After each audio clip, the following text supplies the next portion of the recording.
Hi everyone. Welcome to Coastal Carolina University and welcome to the M.Ed program in Learning and Teaching with a concentration in Instructional Technology.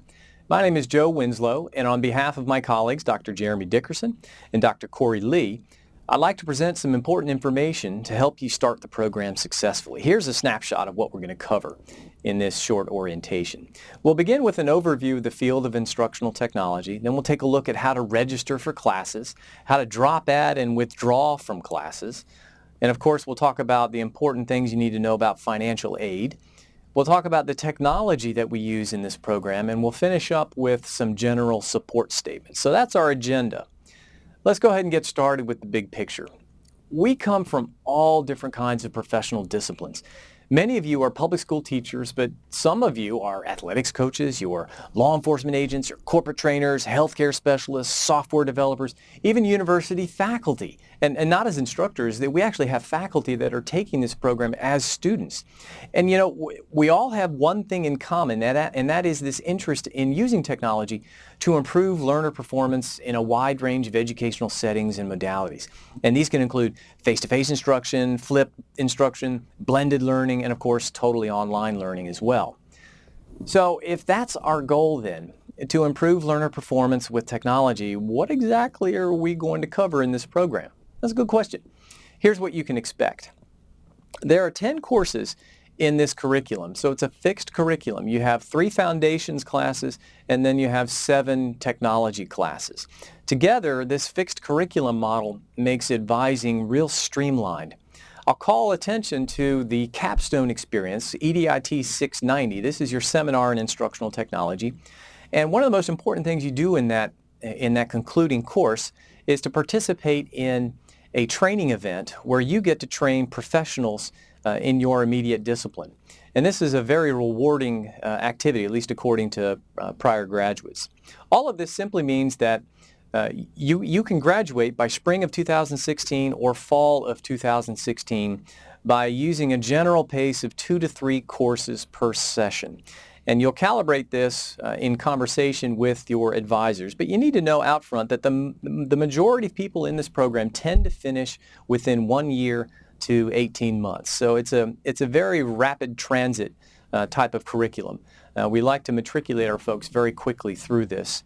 And most people appreciate that. It's challenging, of course, having to take multiple classes, especially while you're working. But it can be done. And I want to emphasize that up front. A lot of people feel apprehensive about it, but again, the majority of prior graduates have finished within 1 year to 18 months. So keep that in mind.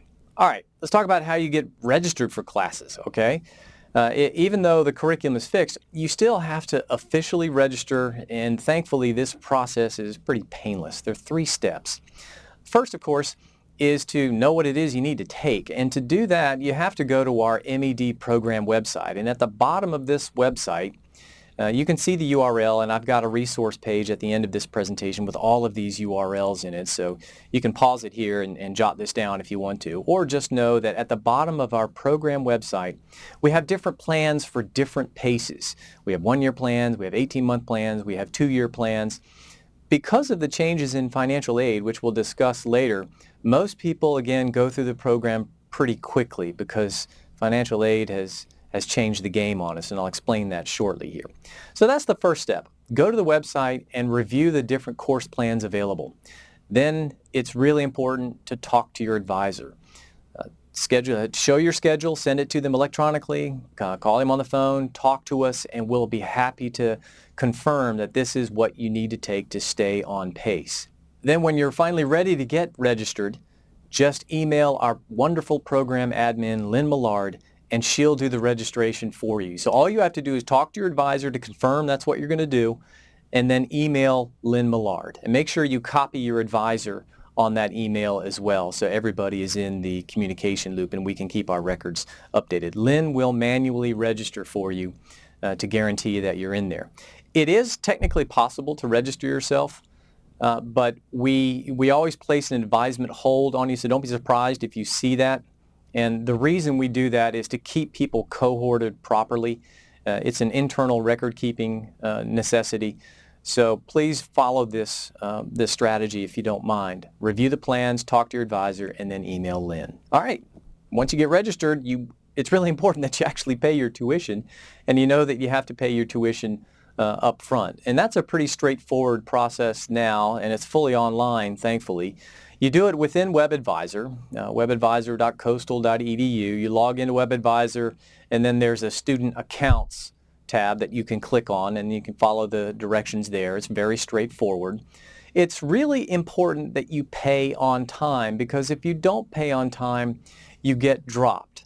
So how do you find these deadlines? Well, on the student accounts website, the area I've highlighted below, you'll be able to see the critical deadlines by which you need to have been paid. If you don't pay by these deadlines, they drop you from the course, and then it becomes a nightmare, because remember, our program is really popular and these courses fill up every single time, and you won't necessarily be guaranteed that you can get back in there. So it's critical that you pay on time. It just creates a nightmare of problems if you don't. So pay attention to these deadlines on the student accounts website. All right, while we're at it, let's talk about the course drop procedure. We all know that, as well as how to withdraw, we all know that sometimes life just gets in the way, and it's better to stop and hit the reset button than to take the actual hit. So here's the deal. First thing you need to do, obviously, talk to your advisor, and then check the registrar deadlines. Just like the Office of Student Accounts, the registrar publishes a bunch of deadlines that you need to understand. When is the last time you can actually drop a course and still get some refund? And note that they have prorated refund schedules as well, so you don't get all of your money back if you don't drop right away. And then eventually there's a cutoff point. You can't drop anymore. You can only withdraw. And that's really important to understand, because a withdrawal goes on your transcript. You get a WP or a WF. You withdrew passing or you withdrew failing.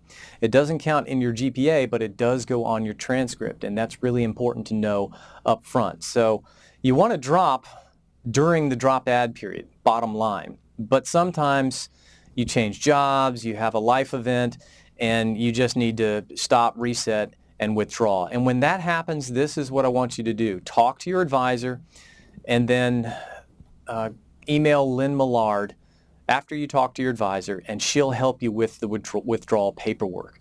It's really, really important that you actually go through the withdrawal process instead of just ignoring it and then taking the F at the end of the semester, which is what the instructor will normally have to give you if you don't participate in anything, or if you simply shut down. Because when that happens, the university has a policy for no repeat forgiveness. At the undergraduate level, you can flunk a course, take it again, and then those courses will actually, the new course grade will replace the old course grade, and that doesn't happen here at the graduate level. There's no forgiveness. So if you shut down in a course and you don't withdraw, you'll get an F, and that F will stick with you forever on your transcript. So the withdrawal process, although we don't want to be in that situation, it's critical that you actually go through that process, and Lynn Millard will be happy to help you with that, but always talk to your advisor first. Okay, let's talk about money. Federal financial aid rules have changed, and they've changed significantly. They're not quite as student-friendly as they used to be. The most important change to note is that you have to take at least 2 courses in the same semester to qualify for funding. For summer school, you can split them between the 2 different sessions if you need to, but your total for the summer needs to be at least 2. For fall semester, it needs to be at least 2. For spring semester, it needs to be at least 2. What does this all mean to you? Well, the bottom line is that if you want federal aid, you can no longer qualify just taking 1 course at a time. And this means that you'll need to speed up your program completion pace accordingly. So make sure you visit the university's financial aid site for more information about that. As you would expect, you're going to use a wide variety of different technologies throughout this course, and it doesn't really matter if you have a Mac or a Windows-based PC, but I will say that given that most of you are public school teachers, and in the state of South Carolina, it's primarily a Windows-based environment, we tend to lean that direction. Most of the technologies that we'll use have software apps that will run on both platforms, but there are occasionally will be some differences. So those of you who have a Mac, be prepared to have a little bit of extra legwork involved in some cases, very few, but in some cases. We do tend to lean toward the Windows platform. You need a broadband internet connection. Most of you have at least the entry-level subscription, which is typically 4 megabytes or more.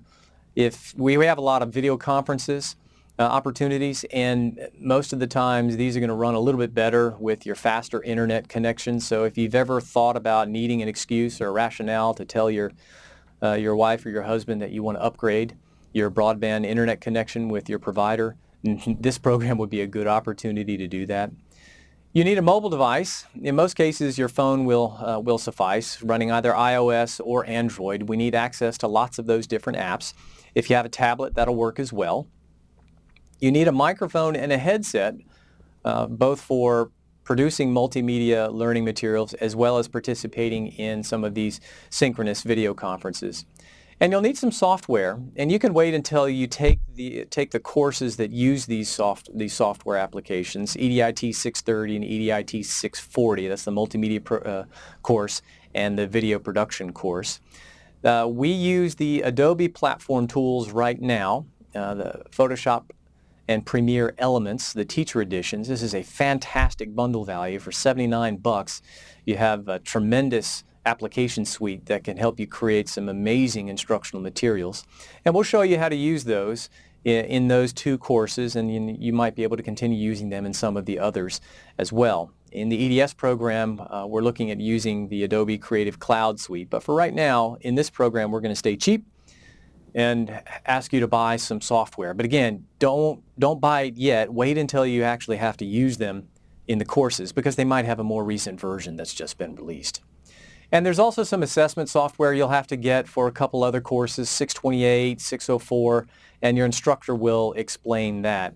You don't buy as many textbooks. I will say this, you don't buy as many textbooks for this program as you might for other programs. And so we would rather reroute, you spend some of that money on software itself, because that's what we end up doing in this program, is using so much. All right, how do you actually start your class? Some of you may know this, especially if you went here as undergrads, but Moodle is our online learning management system, and you will have received a login and password information in your admission packet, and that should be active. I will say that once you log in, you may not see your courses immediately. They're not going to appear in your list. They populate automatically, but not until a couple days before classes start. So if I were you, I would go to Moodle right now and check to make sure you can at least get in. And don't freak out if you don't see the courses listed. They will populate. Your instructors put the request in to have them populate, but the Office of Online Learning doesn't release them until a couple days before classes, because instructors are always making last-minute changes. But go ahead and check to make sure you can at least get in, so you know you can start on time when they're available. A lot of times the instructors will send you the syllabus in advance, so you want to take a look at your email, as your coastal email as well, and read that so you know how to actually get started in the class. But Moodle is where everything happens. Without question, the best piece of advice we can give to new students is to stay informed about program news. Your advisors are your primary sources here, and they use two communication channels primarily. They use your coastal email account and our program Facebook page. We know that most of you use different email accounts, so we highly recommend that you set up your coastal email to automatically forward any university emails. This is really important. We understand that you just want to centralize everything, and we've learned from past experience that sometimes, many times, students just don't pay attention to their coastal email account. They just use their work email or whatever their personal email is. And so I'm going to ask you to do this right now. I want you to log in to Coastal's email service. I'll show you how to do that here in just a second.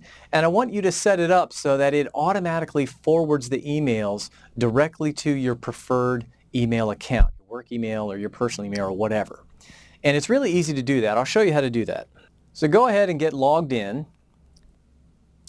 And once you're logged in, go up to the top right-hand corner and grab this gear icon. And on this gear icon, there's a settings option.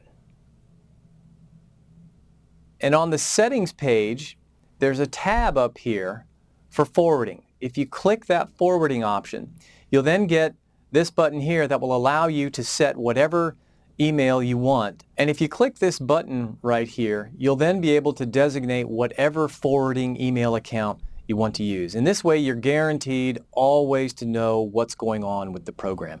So please do me a favor, do us a favor, and set this up right now. And that way you'll always be informed what you need to know. Let's finish up now with a quick look at your support team. In most cases, your advisor will be the go-to contact for program-related questions. And there are only 3 of us right now. And your admission letter will designate who is officially assigned to you. You can contact Lynn Millard to register or withdraw from courses. And of course, don't forget Glenda Kelly in the Office of Graduate Studies. Glenda's a fountain of knowledge about all things from financial aid to transfer credit to vouchers and waivers. So here's their contact information. You may want to pause the video here and jot some of this down. Finally, we'll conclude here with some web resources. These are all the URLs that are important for you to know. You may want to jot these down also. You may want to bookmark them. That's what I would do in your web browser of choice, and that way you always have quick access to the information that you need. So in conclusion, let me close simply by saying that we understand that you have choices in the online marketplace for your own professional development, and we genuinely appreciate your interest in Coastal Carolina University. We wish you all the best of success, and we'll see you online.